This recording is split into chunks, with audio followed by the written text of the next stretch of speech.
오늘은 예수님을 만난 사람들 5번째 니고데모를 묵상해 보려고 합니다. 혹시 지나간 4사람이 좀 기억이 나실까요? 까마득하시죠? 예수님을 만난 첫 번째 사람 누구였습니까? 바울이었습니다. 마가 요한도 떠나고 자신의 여정을 가로막고 있는 타우루스 산맥을 넘어간 그 바울, 예수님을 만나는 것이 무엇이길래 이런 선택을 할 수 있는지에 대해서 생각해 보았는데, 그때 더 나아가라는 표현을 우리가 중심으로 말씀을 살펴봤습니다. 예수님을 만난 두 번째 사람은 문제가 많았던 교회, 고린도 교회에 바울이 칭찬한 3사람을 우리가 살펴보았습니다. 3사람이 혹시 누구일까요? 스데바나, 버드나도, 아가이고. 이들을 칭찬했던 이유가 뭐였죠? 그 교회에 부족한 것을 채운 사람들이었습니다. 3번째 사람은 여리고의 소경 거지 바디메오. 4번째 사람은 지난 주일인데요, 누굴까요? 이방 두로에 살았던 수로보니게 여인입니다. 3번째 사람과 4번째 사람의 공통점은 누가 보아도 너무 비참한 삶의 상황 가운데 있었다는 사실을 우리가 알 수 있습니다. 예수님을 만난 3번째와 4번째 사람을 이렇게 지나가다 보면요, 잘못하면 우리에게 이런 편견이 생기기 쉽습니다. 예수님은 꼭 이렇게 인간적으로 비참한 형편의 사람만 만나 주시는가 하는 그런 의문이 들 수 있습니다. 여러분 어떻게 생각하세요? 주님은 꼭 그렇게만 일하시지는 않는 것 같습니다. 특별히 오늘 예수님을 만난 5번째 사람은요, 그냥 요즘 우리의 표현으로 얘기하면요, 상위 0.1%인 사람입니다. 정말 누가 봐도 이 사람은 부족함이 없는 것처럼 완벽하게 갖추어진 사람에게 우리 주님이 만나주시는 얘기가 오늘 본문입니다. 여러분이 오늘 본문 읽어보실 때 혹시 가장 중요한 단어를 여러분 한 단어만 찾아야 한다면 무슨 단어로 찾겠습니까? 여러 중요한 단어가 있겠지만 거듭나다라는 단어가 중요한 단어 중에 하나입니다. 여러분, 이 거듭나다라는 단어가 꼭 신앙적인 단어로만 사용될까요? 우리 주변에 이렇게 특별히 어떤 유명한 사람의 인터뷰를 보면요, 이 단어가 예수 믿지 않는 사람들도 적지 않게 사용하는 것을 우리가 발견할 수 있습니다. 예를 들어 비만이 심한 사람이 있었는데 어느 날 이렇게 성인병 수치에 충격을 받고 탄수화물을 줄이고 운동을 하여서 몇 개월 만에 10kg 가까이, 8kg 가까이 감량했다, 이런 말을 할 때 이렇게 표현하는 것 같습니다. 저는 몇 개월 전에 건강 상태에 충격을 받고 식이요법도 하고 운동을 하면서 7, 8kg를 감량하고 제 인생이 거듭났습니다. 이런 말 들어보셨잖아요, 그죠? 얼마든지 이런 유사한 표현을 운동선수, 어떤 분야의 전문가들, 자신의 어떤 삶의 어떤 패턴이나 중요한 게 바뀔 때 거듭났다는 표현을 사용합니다. 그래서 거듭나다라는 단어는 사실 크리스찬의 전유물은 아닙니다. 하지만 가만히 세상 사람들이 거듭났다라고 사용하는 이 단어와 오늘 본문에 나오는 이 거듭나다, 또 우리 크리스찬들이 성경적으로 사용하는 이 거듭나다라는 것은요, 분명히 차이가 있는 것 같아요. 오늘 이 니고데모라는 인물을 통해서 이 거듭나다라는 이 말을 어떤 의미로 사용하고 있는지를 한번 생각해 보면 좋겠습니다. 자, 오늘 본문은 니고데모가 어떤 인물인지를 소개하는 것으로 시작합니다. 제가 1절을 한번 읽어보겠습니다. 그런데 바리새인 중에 니고데모라는 사람이 있으니 유대인의 지도자라. 지금 요한복음 3장 1절에서 니고데모에 대한 2가지 설명을 지금 덧붙이고 있죠. 어떤 사람이고 어떤 사람이라고 얘기하고 있습니까? 바리새인이고 유대인의 지도자라는 사실입니다.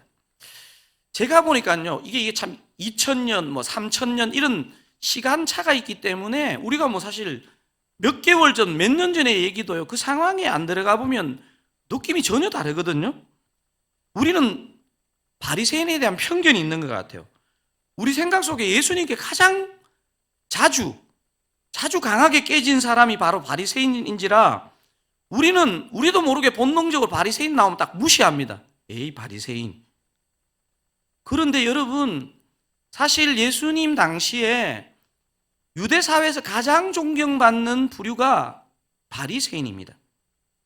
이 바리새라는 단어가 히브리어 페리심이라는 단어에서 나왔는데 뜻이 뭐냐면요, 구별되었다는 뜻입니다. 구별.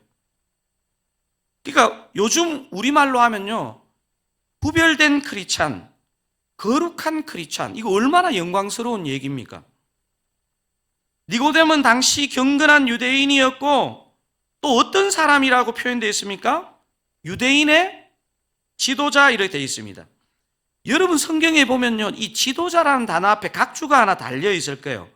그리고 그 밑에 설명을 딱 읽어보면 뭐라고 적혀 있느냐 하면 사내들인 공회원 이렇게 적혀 있습니다. 여러분, 이 당시의 사내들인 공회원은요, 제가 생각했을 때 현대적으로 비유가 안 돼요. 왜냐하면요, 유대 사회에서 여러분 우리가 보통 현대에서 3권이라 그러면 입법, 행정, 사법 이렇게 얘기하잖아요.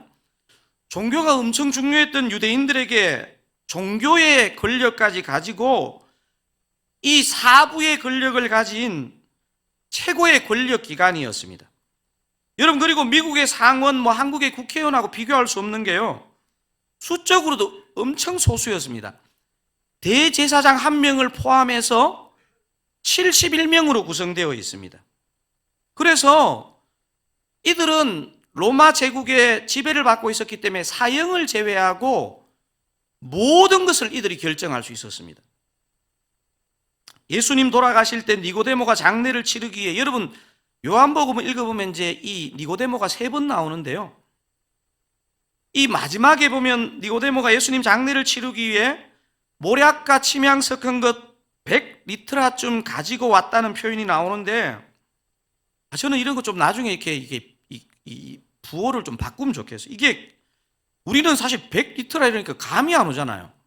100리터가 얼마 정도 되냐면요, 우리 킬로그램으로 하면 한 33에서 34kg 정도 되는 무게입니다. 노동자 100년 품삯에 해당하는 금액입니다. 요즘 노동자 품삯을 1년 2천만 원만 한국 돈으로 잡아도 그럼 이게 우리나라 현호 화폐로 얼마 정도 된다는 얘기입니까? 20억의 화폐 가치에 있는 것을 가지고 예수님의 장례를 도왔다는 거예요. 저는 매번 여러분이 놀라지 않으면 진심으로 놀랍습니다. 도대체 얼마를 장례를 치러야 된다는 얘기예요. 니고데모의 의미는 정복자라는 의미가 있습니다. 아마도 많은 성경학자들이 이 니고데모는 전쟁 영웅 가문의 아들로 태어난 것 같습니다. 여러분 지금 제 설명만 들어도 이건 이런 사람이 한 세기에 한 사람 나올까요?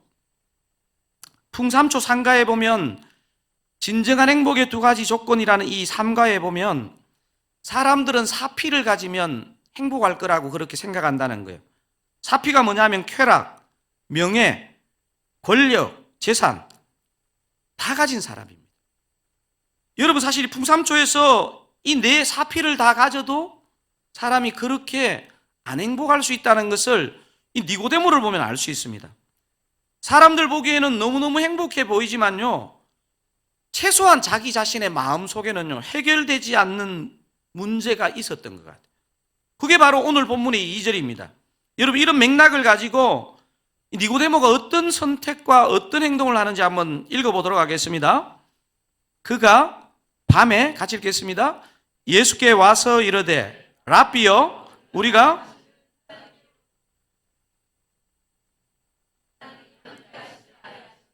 당신이 행하시는 이 표적을 아무도 할 수 없음이니이다. 지금 사도 요한은 니고데모가 예수님을 찾아온 때를 굳이 밝히고 있죠. 언제라고 기록되어 있습니까? 밤에 이렇게 되어 있습니다. 니고데모가 왜 밤에 예수님을 찾아왔을까요? 저나 여러분이나 충분히 짐작할 수 있는 것은 한 두 가지 정도 있습니다. 하나는 자신이 이렇게 사람들의 존경을 받는 사내들인 공회원인데 이 당시에 이 기독권청에서 의심의 눈으로 쳐다보는 예수님을 너무 떳떳하게 만나는 걸 보면 이 굉장히 부담스러운 일이잖아요. 사람들 눈에 띄지 않기 위해서 제일 안전한 시간이 밤이었을 거예요. 두 번째는 좀 더 긍정적으로 생각하면요, 이 일과의 시간이나 이럴 때는 사람들의 방해를 받을 수 있으니까 깊은 밤에 정말 내 심중에 있는 모든 것을 털어놓을 수 있는 깊은 대화를 할 수 있다는 사실입니다. 제가 미국에 있을 때 어떤 한 목사님은 보니까 그 이민자의 그 힘듦을 덜어주기 위해서 밤에 신방 가가지고 새벽 예배 갈 때까지 신방을 했다는 얘기를 제가 들은 적이 있거든요. 그런데 이 이후에 요한복음을 좀 아는 사람이라면 이 밤이라는 단어가 가지는 굉장히 중요한 어떤 특징이 있습니다. 오늘 본문이 무슨 복음이죠? 요한복음입니다. 요한복음에서 밤은요, 단순히 물리적으로 그냥 밤이다 이게 아니고 영적 어두움을 상징합니다. 여러분의 이해를 돕기 위해서 많은 부분이, 요한복음의 많은 부분이 밤이라는 단어가 나오는데 제가 한 두 부분만 찾아보겠습니다. 요한복음 9장 4절입니다. 같이 한번 읽어보겠습니다. 때가 아직 낮음에 나를 보내신 이의 일을 우리가 하여야 하리라. 밤이 오리니 그때는 아무도 일할 수 없느니라. 확인이 되시죠? 그죠? 한 부분만 더 찾아보겠습니다. 이 밤이 영적인 어둠을 나타내는 것, 요한복음 13장 30절입니다. 유다가 그 조각을 받고 곧 나가니 언제르라? 밤이르라. 여러분, 니고데모가 밤에 찾아온 것을 요한이 굳이 핀셋으로 딱 씹어서 밤이다 이렇게 하신 이유를 좀 이해가 되시나요? 아마 니고데모는요, 저나 여러분의 성경 수준이 아닐 거예요. 율법을 달달 외울 정도로 말씀에 밝은 사람이었을 텐데 영적으로는 밤, 영적으로는 어두운 가운데 살았음을 보여주는 단어가 이 밤입니다. 사랑하는 사랑가족 여러분, 저와 여러분의 삶에 어떤 이런저런 문제도 있고 결핍이 계속 있을 거예요. 하지만 저와 여러분의 영은 낮 가운데, 빛 가운데 꼭 거하시기를 우리 주님의 이름으로 축원드립니다. 오늘 니고데모에게 하시는 예수님의 화법도, 여러분, 예수님의 말씀은요, 이게 참 이 개역개정에 보면 참 좋은 게요, 예수님의 말씀을 빨간색으로 표시해 놨습니다. 보통 성경에 보면. 그런데 제가 아무리 봐도요, 예수님의 대화 패턴이 아닙니다.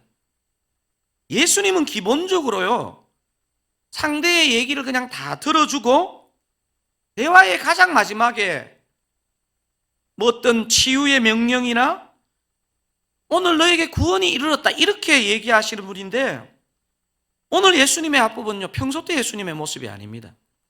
성격이 급해도 이 땅에서 가장 급하신 분 같아요. 니고데모의 좀 전 2절의 고백이 정답은 아니었지만 니고데모가요, 예수님에 대한 예의를 상당히 갖추고 대화를 합니다. 어떤 바리새인들은 막 공격하는데 그러지 않잖아요. 니고데모의 고백에 대한 예수님의 대답은 바로 그냥 옛날 수동기호로 얘기하면 1단에서 바로 5단으로 가는 거예요. 자, 대화를 한번 잘 들어보세요. 자, 먼저 니고데모가 2절에서 이런 말을 합니다. 그가 밤에 예수께 와서 이르되 랍비여, 우리가 당신은 하나님께로부터 오신 선생인 줄 아나이다. 하나님이 함께 하시지 아니하시면 당신이 행하시는 이 표적을 아무도 할 수 없음이니이다. 3절 같이 읽어볼까요? 예수께서 대답하여 이르시되 진실로 진실로 내게 이르노니 사람이 거듭나지 아니하면 하나님의 나라를 볼 수 없느니라. 2절에 니고데모가 분명히 혼자 온 것 같은데 지금 주어는 뭐를 사용하고 있습니까? 우리가 이렇게 사용합니다. 여러분, 이것도 상당히 묵상해 볼 내용입니다. 사람은요, 체면을 차립니다. 그러니까 바로 정곡으로 들어가기에 창피한 겁니다. 유대에서 가장 존경받는 사람인데, 그러니까 우리라고 묻어서 갑니다. 또 예수님에 대한 상당한 존중을 하고 있지만 자신의 정확한 생각을 밝히지 않고 우리라는 표현을 통해서 두루뭉실하게 이래서 제가 찾아왔습니다, 뭐 이런 느낌으로 얘기하는데, 예수님이 뭐라고 답하시는지 제가 3장 3절 다시 한번 읽어보겠습니다. 예수께서 대답하여 이르시되 진실로 진실로, 여기 내가가 생략되어 있지만 내가라는 단어가 동사 속에 있습니다. 내가 내게 이르노니 사람이 거듭나지 아니하면 하나님의 나라를 볼 수 없느니라. 진실로 진실로 내게 이르노니, 이 표현도 많이 봤죠. 요한복음에서요, 이게 헬라어로 보면 아멘, 아멘, 레고 쏘입니다. 우리가 잘 하는 아멘이란 단어가 이 단어입니다. 그러니까 진실로 진실로, 아멘, 아멘, 레고, 내가 이른다, 쏘이, 너희에게. 너희에게가 아니고 예수님은 너에게라고 합니다. 쏘이. 진실로 진실로 내가 내게 이르노니, 참기름 정도가 아니고 진짜 순참기름, 이러면서 예수님이 호소를 합니다. 예수님은 평소 다른 사람들과의 대화와 다르게 그냥 대화의 초반에 바로 그냥 결론을 얘기해 버립니다. 예수께서 대답하여 이르시되 진실로 진실로 내가 내게 이르노니, 뭐라 그럽니까? 사람이 거듭나지 아니하면 하나님의 나라를 볼 수 없느니라. 우리가 뭐 언젠가는 하나님 나라에 대해서 제가 시리즈로 여러분과 나눌 기회가 있을 건데요. 왜냐하면 방금 3절에도 나오지만 예수님의 가장 큰 관심은요, 하나님 나라입니다. 하나님 나라. 하나님 나라는 나중에 자세히 다루겠지만 하나 정도는 여러분이 꼭 알고 있어야 됩니다. 제가 아마 이 하나님 나라 얘기할 때 얘기한 적이 있을 텐데, 여러분, 하나님 나라에서 가장 중요한, 가장 우선적인 개념은 혹시 뭐라고 했는지 기억나실까요? 장소가 아니고 뭐다? 다스림, 통치다. 분명히 이 하나님 나라, 천국은 장소의 의미가 있지만요, 이 천국 하나님 나라의 1차적인 핵심은 뭐냐면요, 누가 다스리느냐. 주님이 다스리고 통치하시는 것이, 그곳이 하나님 나라라는 거예요. 여러분, 그래서 오늘 여기서 우리 주님의 다스림을 받으면 여기가 하나님 나라인 줄 여러분 믿으시기 바랍니다. 니고데모는 예수님에 대한 예의도 갖추었고 존중하는 마음도 있었지만요, 한밤중에 찾아온 니고데모에게, 이 사람에게 가장 절박한 문제가 뭐고, 그냥 이게 둘러서 얘기할 게 아니고 바로 들어가야 되는 문제가, 사람이 거듭나지 아니하면 하나님 나라를 볼 수 없다는 이 얘기인 거예요. 너가 거듭나지 않았다는 거예요, 사실은.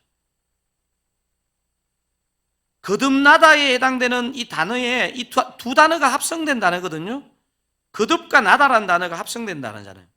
이 거듭에 해당되는 헬라어가 아노덴이라는 단어인데요. 아노덴.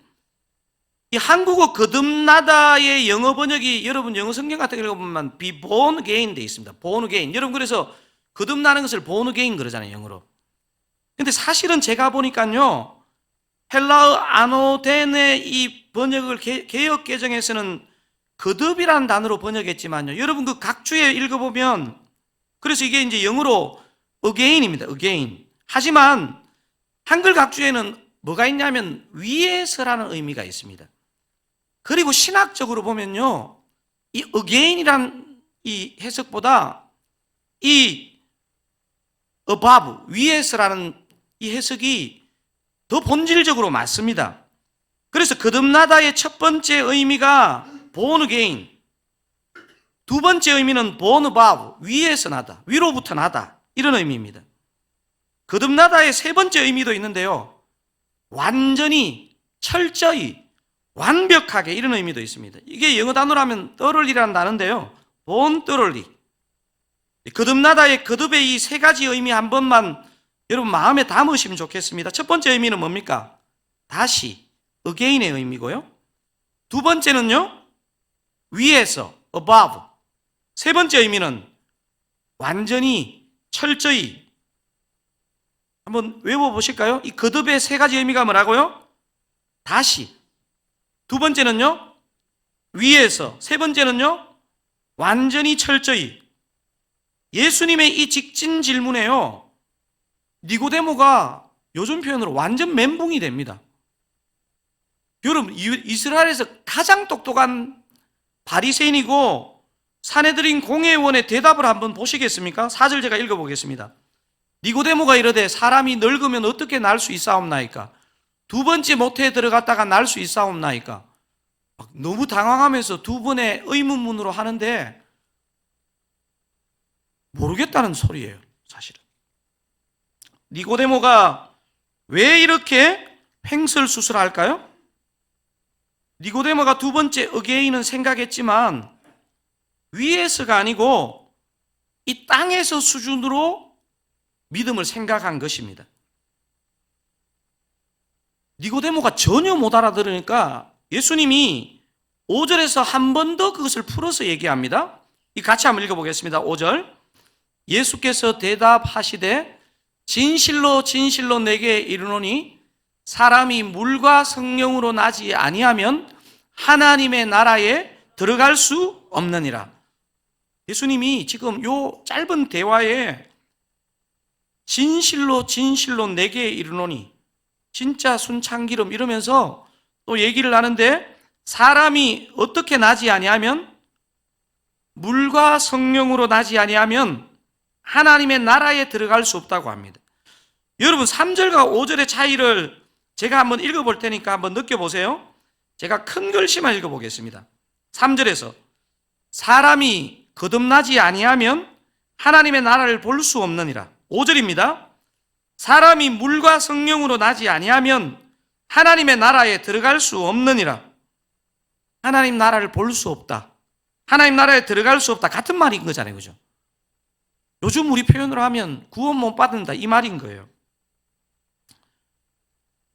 어떻게 하면 천국에 못 들어간다고요? 거듭나지 아니하면. 5절 표현으로 하면요, 물과 성령으로 나지 아니하면. 좀 전에 우리가 거듭에 해당되는 아노덴의 세 가지 의미를 살펴보았죠.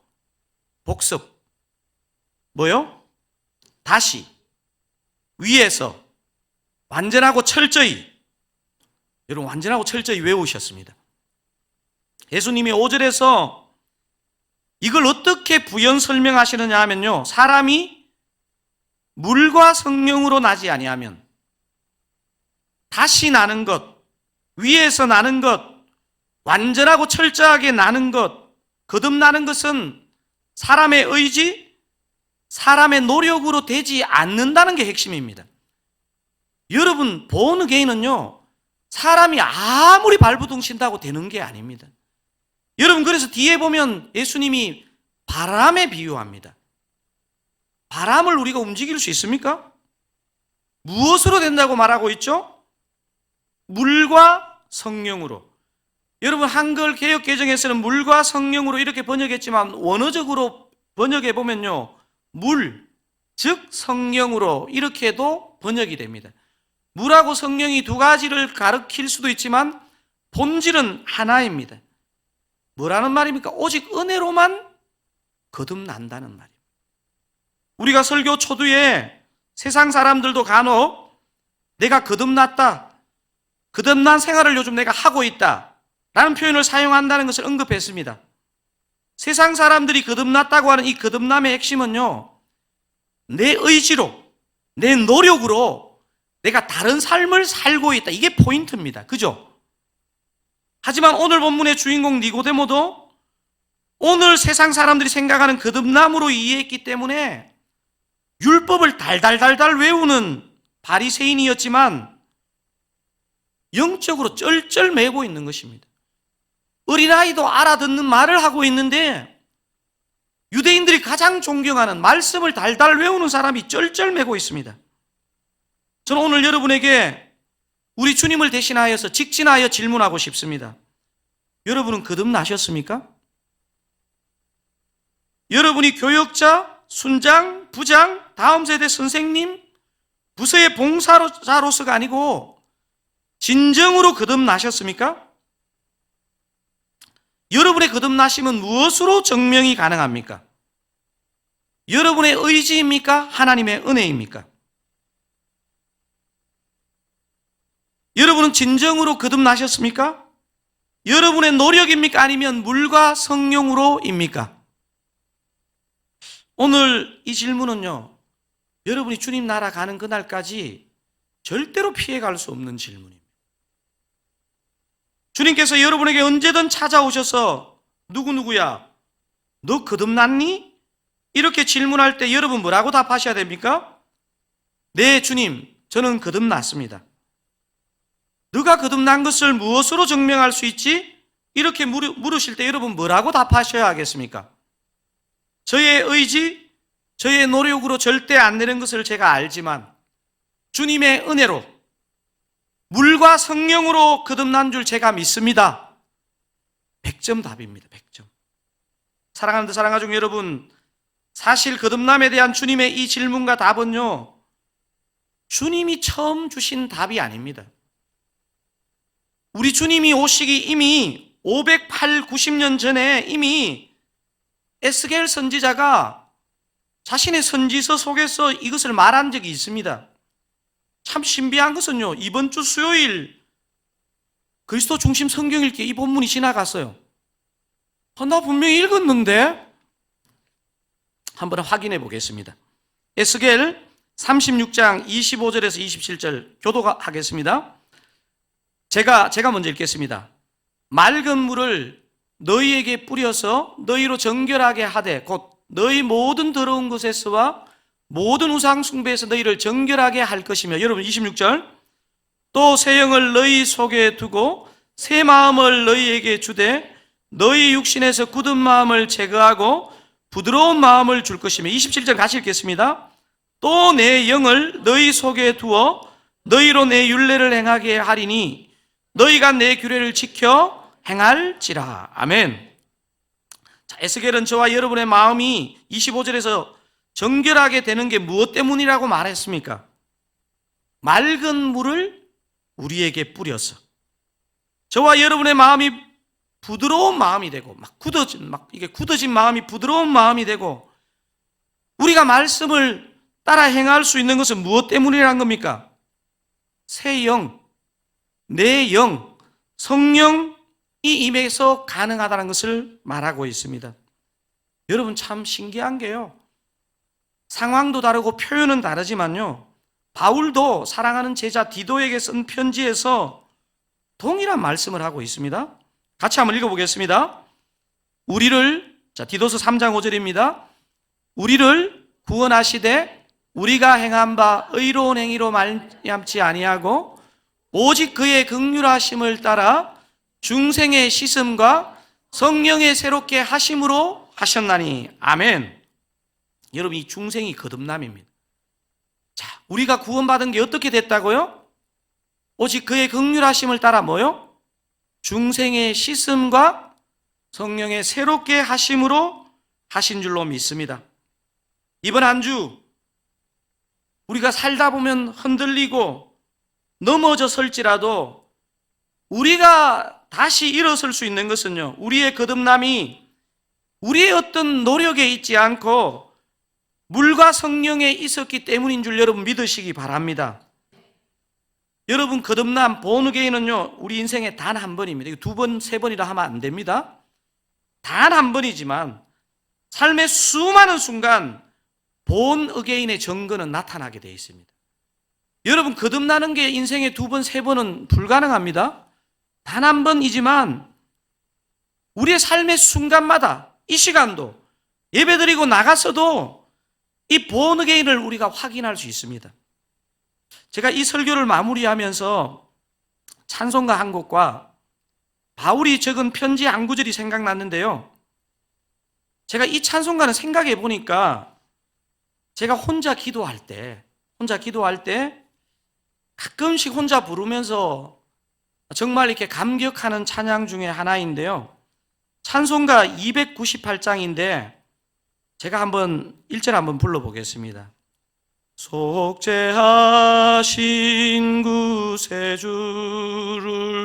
내가 찬송하리라. 내게 자유 주시려고 주가 고난 당했네. 그 신사랑 찬양하리. 나의 죄 사려고 십자가에 죽임 당한 나의 주 찬양하리. 괴로우셨겠지만 4절은 같이 한번 불러보시죠. 고마우신 구세주를 내가 찬송하리라. 죽음에서 생명으로 나를 인도하셨네. 그 신사랑 찬양하리. 나의 죄 사려고 십자가에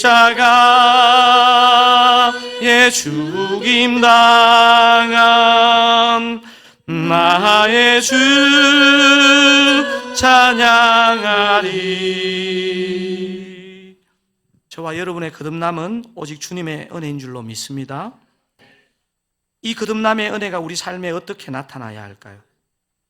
우리가 금년 초에 살펴본 개척한 지 1년도 안 된 데살로니가 성도들을 볼 때 저는 진짜 도전이 되는 것 같아요. 그 교회와 성도들의 삶 가운데 어떤 것이 있었다고 바울이 칭찬했느냐 하면요, 데살로니가 1장 3절 4절을 우리가 우리에게 주시는, 만약 우리가 현재 그러지 못하다면 이런 칭찬 듣기를 소망하는 마음으로 우리가 마지막으로 우리 데살로니가전서 1장 3절 4절을 읽고 마치도록 하겠습니다. 너희의 믿음의 역사와 사랑의 수고와 우리 주 예수 그리스도에 대한 소망의 인내를 우리 하나님 아버지 앞에서 끊임없이 기억함이니 하나님의 사랑하심을 받은 형제들아 너희를 택하심을 아노라. 아멘. 너희를 택하심을 아노라. 너희들이 거듭난 것을 아노라, 이 말하고 똑같은 말이잖아요. 뭐를 보니까? 믿음의 역사, 사랑의 수고, 소망의 인내. 사랑하는 사랑가족 여러분, 저와 여러분 주님의 은혜로 택하심 받고 거듭난 자인 줄 믿으시기 바랍니다. 은혜로, 물과 성령으로 거듭난 자이기에 이번 한 주도 우리의 삶 가운데 믿음의 역사, 사랑의 수고, 소망의 인내가 가득하시기를 우리 주님의 이름으로 축원드립니다.